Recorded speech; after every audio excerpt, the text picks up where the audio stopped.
Hi అండి. అందరూ బాగుండాలని కోరుకుంటూ థంబ్‌నెయిల్ చూసారు గదా! అమెరికాలో హెచ్-1బీ ఎంప్లాయ్‌మెంట్ కాంట్రాక్ట్ చెల్లుతుందా? లేదా? ఒకవేళ చెల్లితే మనం ఎంప్లాయ్‌మెంట్ కాంట్రాక్ట్ బ్రీచ్ చేస్తే ఎలాంటి ప్రాబ్లమ్స్ ఫేస్ చేయాల్సి వస్తుంది? ఈ విషయాల గురించి క్లుప్తంగా మాట్లాడుకునే ముందు ఒక చిన్న రిక్వెస్ట్ అండి. మీరు ఈ వీడియో చూస్తుంటే గనక దయచేసి ఒక లైక్ చేయండి, షేర్ చేయండి, తప్పకుండా సబ్స్క్రైబ్ అయితే చేసుకోండి. ఇప్పుడు అసలు విషయం గురించి మాట్లాడుకుందాం. 2026 ఇయర్‌కి గాను లాటరీ అయితే ఆల్రెడీ పిక్ అయిపోయిందండి. హెచ్-1బీ పిటిషన్ ఫైల్ చేస్తారు ఇహ నుంచి. హెచ్-1బీ పిటిషన్ ఫైల్ అయిన తర్వాత, అది క్లియర్ అయిన తర్వాత వీసా ఇంటర్వ్యూకి వెళ్తారు. ఇదంతా మనకి రెగ్యులర్‌గా జరిగే ప్రాసెస్సే. కానీ వీసా ఇంటర్వ్యూ అయిపోయిన తర్వాత ఎవరైతే కొత్తగా యూఎస్ వస్తున్నారో, ఎవరైతే ఎఫ్-1 నుంచి హెచ్-1బీకి కన్వర్ట్ అవుతున్నారో, వాళ్ళని మీ స్పాన్సర్డ్ ఎంప్లాయర్ ఎవరైతే ఉన్నారో వాళ్ళు ఎంప్లాయ్‌మెంట్ కాంట్రాక్ట్ మీద సంతకం చేయమని అడిగే అవకాశం ఉంటుంది.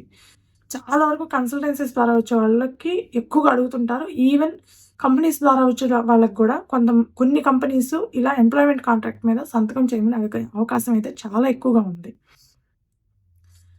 సో, ఈ ఎంప్లాయ్‌మెంట్ కాంట్రాక్ట్ అనేది ఎంప్లాయర్‌కి, ఎంప్లాయీకి మధ్య జరిగే ఒక లీగల్ అగ్రీమెంట్ లాంటిదండి. దీంట్లో ఈ ఎంప్లాయ్‌మెంట్ కాంట్రాక్ట్‌లో మన కాన్ఫిడెన్షియల్‌గా ఉంచాల్సిన విషయాలు, మన జాబ్ డ్యూటీసు, సాలరీసు, మన క్లయింట్ డీటెయిల్సు, మన ఆఫీస్ వర్క్ లొకేషన్ డీటెయిల్సు, మన ఎంప్లాయర్ డీటెయిల్స్ మెన్షన్ చేస్తూ ఉంటారు.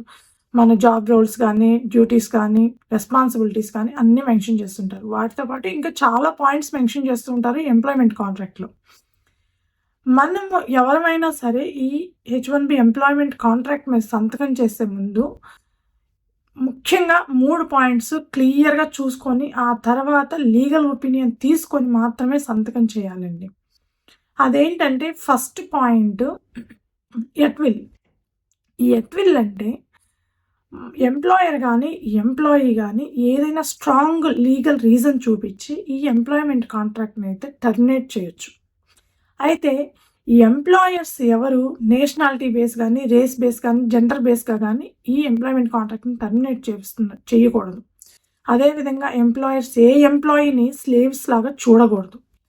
ఎందుకు అనంటే యూఎస్ ఎంప్లాయ్‌మెంట్ లా అనేది ఎంప్లాయీస్‌కి ప్రొటెక్ట్ చేయడానికి, ఎంప్లాయీస్‌కి సపోర్ట్‌గా, ఎంప్లాయీస్ సేఫ్టీ కోసం రూపొందించబడింది.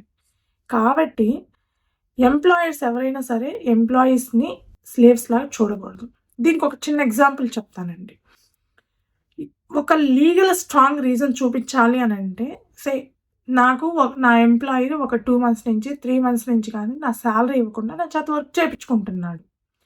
సో, అలాంటి సిట్యుయేషన్‌లో ఎంప్లాయీస్ ఈ ఎంప్లాయ్‌మెంట్ కాంట్రాక్ట్‌ని అయితే టర్మినేట్ చేయొచ్చు. అయితే మనకి సాలరీ ఇవ్వడం లేదు, వర్క్ చేయించుకుంటున్నాడు అనేది మనం లీగల్‌గా ప్రూవ్ చేయగలగాలి. లీగల్‌గా ప్రూవ్ చేసి మనకి స్ట్రాంగ్ రీజన్ ఉంటే గనక మనం ఆ అగ్రీమెంట్‌ని టర్మినేట్ చేసుకోవచ్చు.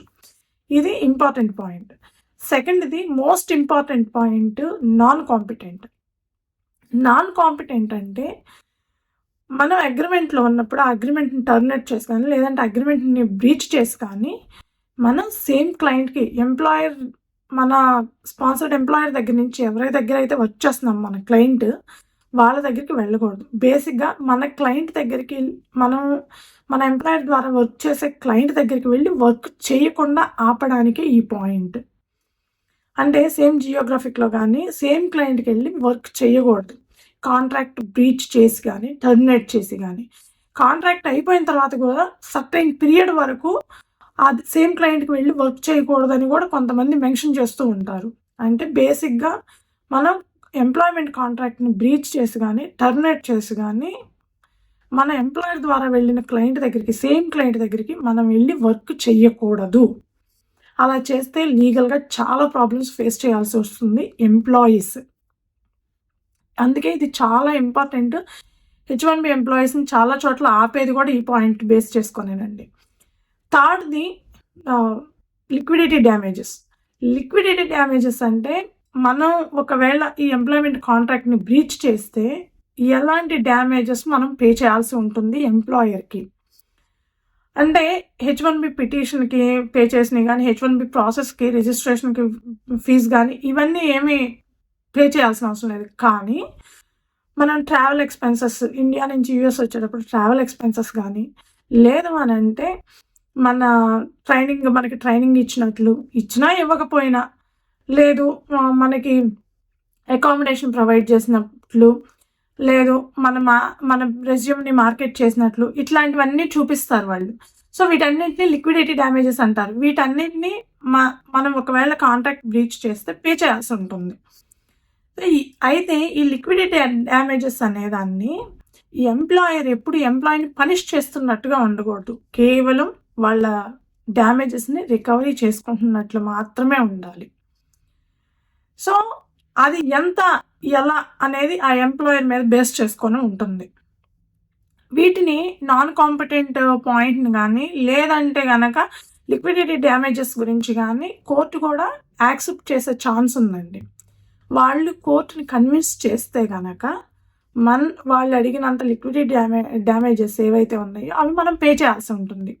సో ఎవరైనా సరే H1B ఎంప్లాయ్మెంట్ కాంట్రాక్ట్ మీద సంతకం చేసే ముందు లీగల్గా ఒపీనియన్ తీసుకొని ఆ తర్వాత సంతకం చేయడము, లేదంటే ఈ 3 పాయింట్స్ గురించి 1-2 సార్లు అర్థం చేసుకొని ఆ తర్వాత మాత్రమే సంతకం పెడితే మనం సేఫ్ సైడ్ ఉంటాం.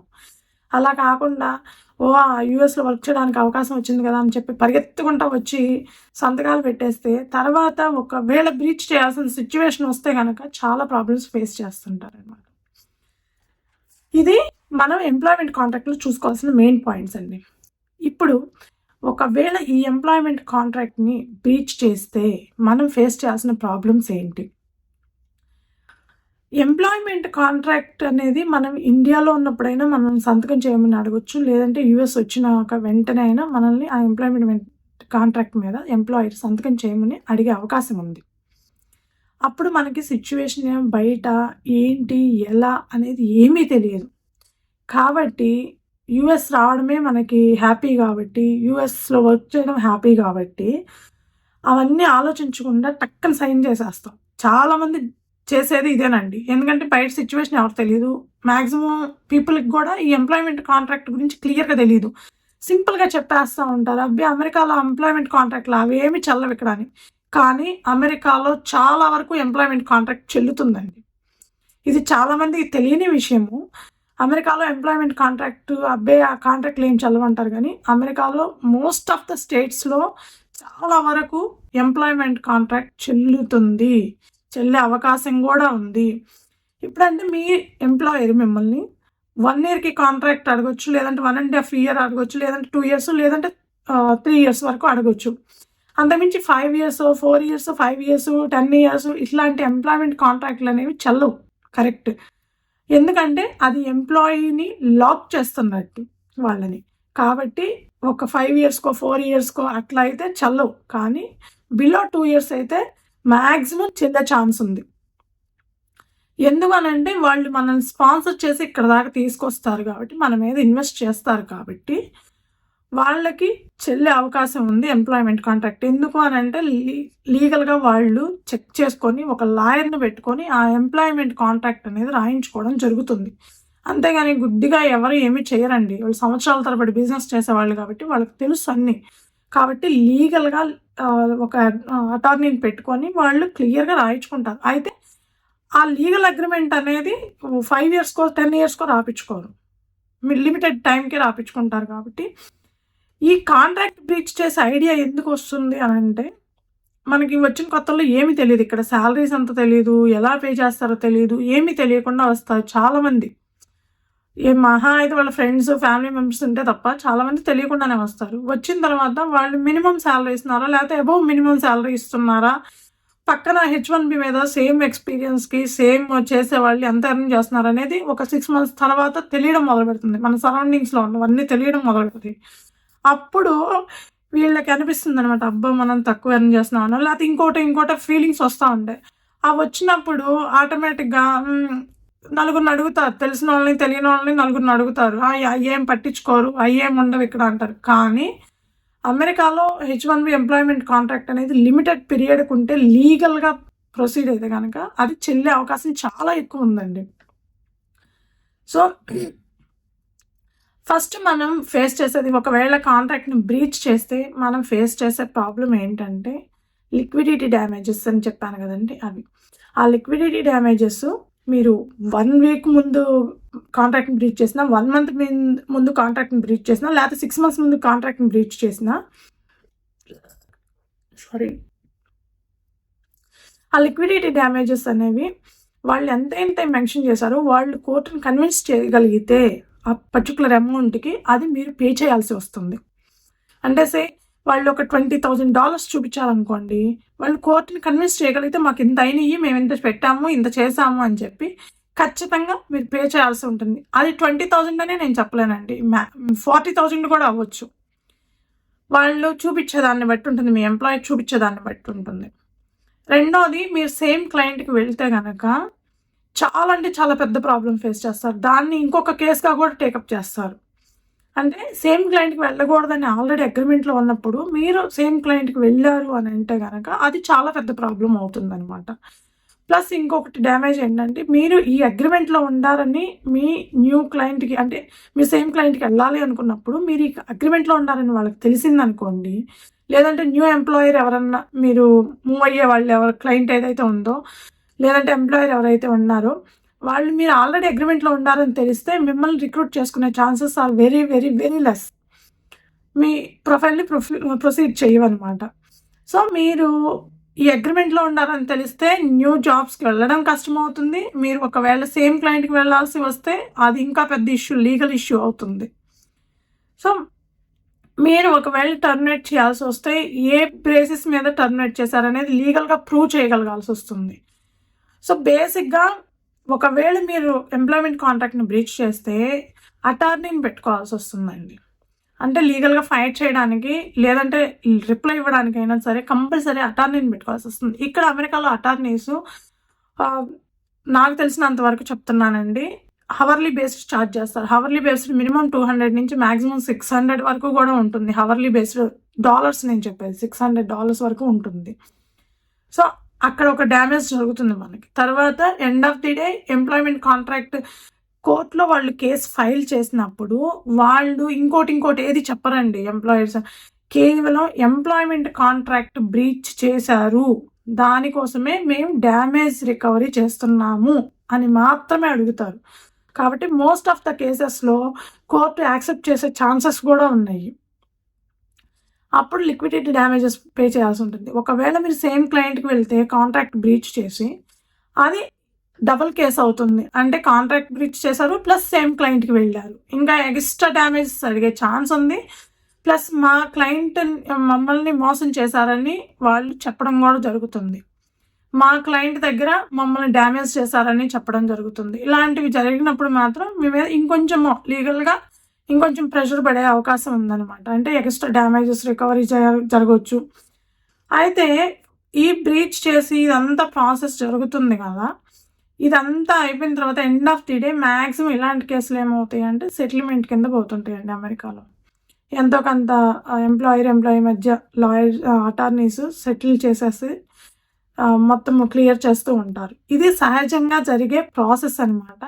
ఒకవేళ ఎవరైనా కొత్తగా యూఎస్ వస్తున్నా, ఎవరైనా F1 నుంచి H1Bకి కన్వర్ట్ అవుతున్నా, మీరు చూసుకోవాల్సిన విషయం, మీరు ఎంప్లాయ్‌మెంట్ కాంట్రాక్ట్ మీద సంతకం చేస్తున్నారా లేదా? ఆ ఎంప్లాయ్‌మెంట్ కాంట్రాక్ట్ ఎలా ఉంది అనేది లీగల్ ఒపీనియన్ తీసుకొని సంతకం చేసుకోండి. ఇంకొకటి చెప్పడం మర్చిపోయానండి. ఒకవేళ మేము వేరే స్టేట్‌కి వెళ్ళి ఉంటాం, అమెరికాలో ఏదో ఒక మూలన దాక్కొని ఉంటామంటే కుదరదు. మీ SSN నెంబర్ మీ ఎంప్లాయర్ దగ్గర ఉంటుంది కాబట్టి వాళ్ళు డైరెక్ట్‌గా కోర్టు ద్వారానే వేజ్ గార్నిష్‌మెంట్‌కి కూడా వెళ్ళే ఛాన్స్ ఉంది. వేజ్ గార్నిష్‌మెంట్‌కి వెళ్ళారు అని అంటే ఒక్కసారి మీరు అమెరికాలో ఏ మూలన దాక్కున్నా మీ దగ్గర నుంచి ఎవ్రీ మంత్ శాలరీ రూపంలో మీ అకౌంట్‌లో ఏదైతే పడుతుందో దాంట్లో నుంచి ఎవ్రీ మంత్ వాళ్ళకి ఈఎంఐ లాగా వెళ్ళిపోతుంది. మీరు కట్టాల్సిన అమౌంట్. మీరు తప్పించుకోలేరు. ఇది ఇంపాసిబుల్ అనమాట. లేదు, మీ ఎంప్లాయరు లాస్ట్ మంత్ శాలరీ ఆపుకున్నారనుకోండి, అలాంటి సిచ్యువేషన్‌లో కూడా వదిలేస్తూ ఉంటారు. ఇలా ప్రతి ఒక్కళ్ళ మీద కేసు పెడతారని నేను చెప్పను కదండి. ఒకవేళ పెట్టాలి అనుకుంటే ఎంప్లాయర్ వాళ్ళకి ఛాన్సెస్ ఉన్నాయి అని చెప్తున్నాను. పెడితే మీరు ఎలాంటి ప్రాబ్లమ్స్ ఫేస్ చేశారు అనేది చెప్పడం నా ఉద్దేశం అండి. ఇది అమెరికాలో H1B ఎంప్లాయ్‌మెంట్ కాంట్రాక్ట్ గురించి. ఈ వీడియో మీకు నచ్చుంటే కనుక దయచేసి ఒక లైక్ చేయండి, షేర్ చేయండి, తప్పకుండా సబ్స్క్రైబ్ అయితే చేసుకోండి. Thank you.